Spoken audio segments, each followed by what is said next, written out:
Hi guys, and welcome back to my bullet journal channel. This video is the November setup of my bullet journal, and before we get into this video, make sure that you're subscribed down below.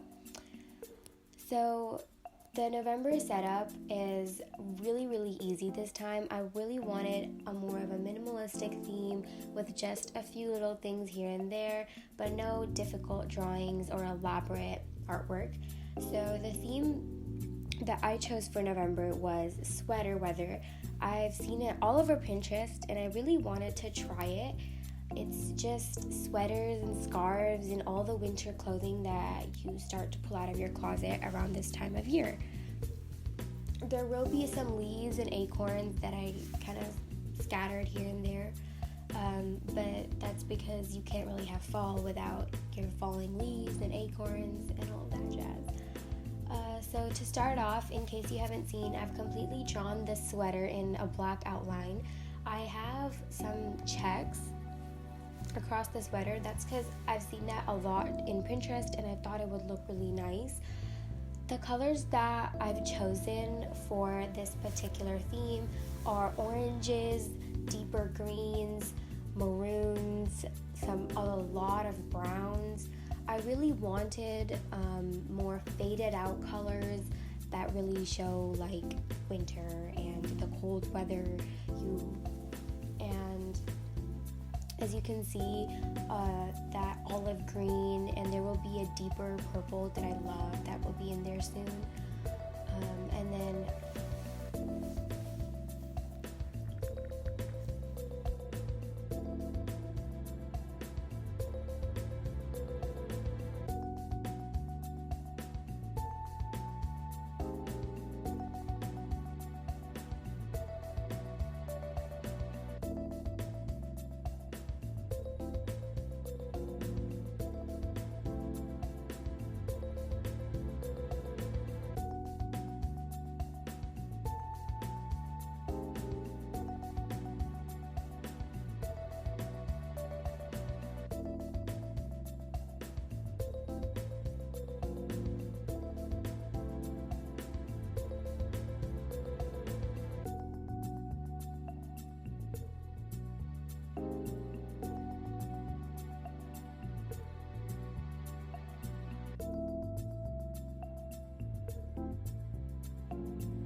So the mittens and scarves that I drew on this spread, they're very old-fashioned looking, the classic look of a scarf and mittens. You can check out my Pinterest page if you want some more inspiration. It'll all be linked down below, since I save all of my boards on there. And as usual, I'm doing my fake calligraphy on my bullet journal because I just do not want anything to get messed up. I just wrote sweater weather in simple calligraphy. If you would like to add another quote about fall or any sort of fall themed other phrase, then feel free to.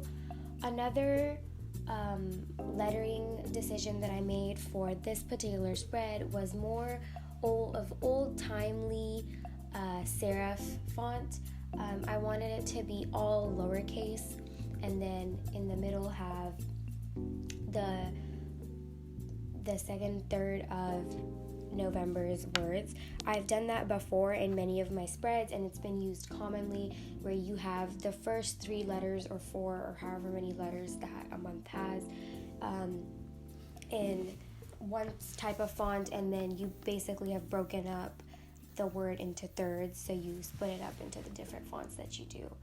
And then down there in the corner, I am drawing some socks because we all love our fuzzy socks, and these socks also match the aesthetic of the mittens and the scarves.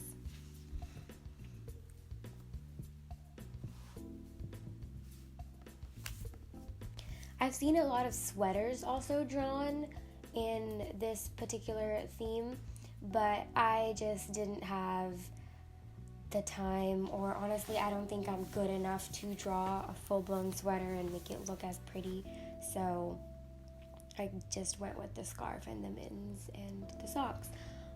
Even for the scarf, if you don't know how to draw a scarf, one thing that I seriously recommend, and actually you'll see it on the next spread because I'm not really that skilled at drawing scarves, but you kind of just do a squiggly line up and down, and then you just connect other lines in between them and call it a scarf. And if you mess up, it's okay, because I specifically chose the checkered pattern for the designing of the scarf so that you can just hide your mistakes. When you bullet journal, if you ever get mistakes, there's so many ways to fix it up. Don't ever feel the need to like completely cross off a page, or if anything, you can always take stickers or do some calligraphy on a separate page and then completely just tape it on. In the future, I do plan on doing a video where I show how I clear up my bullet journal mistakes.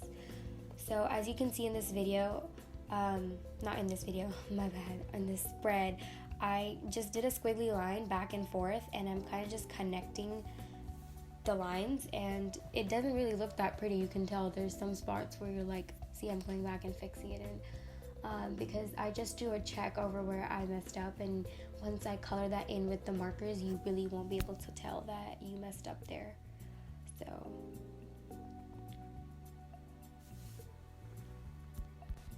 see, like at this point, you can't really tell. At this point, you can't really tell that the scarf is, or I messed up on it, and you will definitely be able to see that clearer when you see the pictures at the end of the video. So to start on with the calendar setup, I had it already drawn in before I shot this video, just because drawing it in and counting all the spaces and making sure that they're all equal takes me a little bit of time, so I didn't want to waste time that way, and I just had that drawn in. Again, for the top of the letters that show the days of the week, it's the same font that I used on the cover, the lowercase serif, and to the side of the bottom, I've drawn to do, so the whole bottom section will be all the things that I have to get done in this month. I find that very helpful. If you feel that you don't really need that space, feel free to do whatever you want. And then I'm just filling in the days of the month. As I said, I wouldn't really have some of my spreads pre-drawn this month as I did in October. I was just really running out of time, and it was also my first video, so I just wanted it to be perfect. But now I'm slowly getting the hang of this, and I decided to just do it live or in front of everyone. And then I just drew some leaves next to the scarf to give it that look, the fall look. And then here it is, a week spread. So again, for the week spread, I have the scarf. I feel like the scarf is something that I'm just going to be repeating through every week spread this month. I really like it. I really like the look of it. So this scarf that I'm drawing is supposed to measure out the spacing for the weekly events. So each side of this scarf is going to be a day of the week, and you'll see that come through a little more when I draw it in. So there you go. So that's Monday, and then the other side is Tuesday. And if the space is a bit small for you, it might honestly be small for me, then just make sure the scarf is bigger and it goes down further onto the page. But yeah, and again, I've messed up on the scarf too, but that'll all go away when I just draw in the check marks, and it'll just cover it all up.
as I'm drawing the daily boxes, I think I really just want this whole month to have all lowercase letters.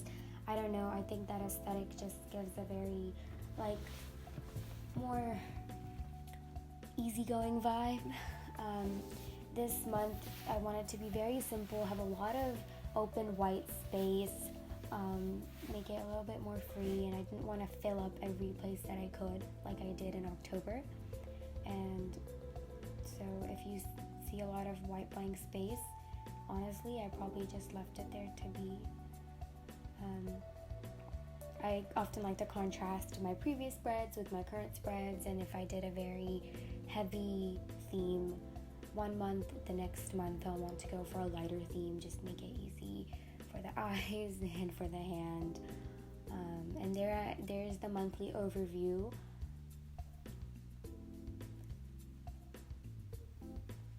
Another tip, if you have more space left on your spread, feel free to spread out the numbers in the monthly overview. I just didn't have enough space. So what I'm drawing in next, those were acorns. They'll come together to look like acorns in a minute. But I also realized that you can't really have fall without acorns, and I didn't include acorns in October, which I should have with the leaves, but I just decided to include them in this spread. And I didn't do them on the title spread or on the calendar spread because I just forgot. So if you would like to add acorns on the first 2 pages that I drew, feel free to. I think they just finish the whole look.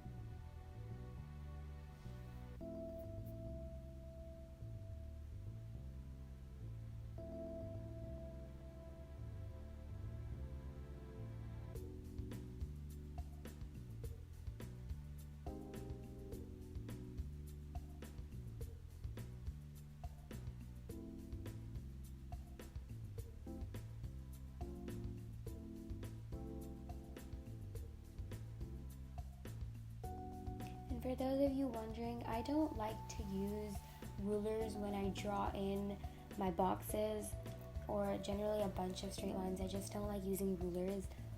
I kind of just freehand it, and a little bit shaky lines do not bother me. I think they're fine, especially because if you have a grid like you do on bullet journal paper, I think it's easy to draw in straighter lines without a ruler. So if you would like to use a ruler, I 100% encourage that. It's just helps you get a cleaner look. And there's the mittens again. I probably think that the mittens will also be on every spread. And the designs that I drew on the mittens are really, really simple. It's just like lines going back and forth, a little bit of coloring here and there, but most of it is just drawing, again, a lot of white space, minimalistic look.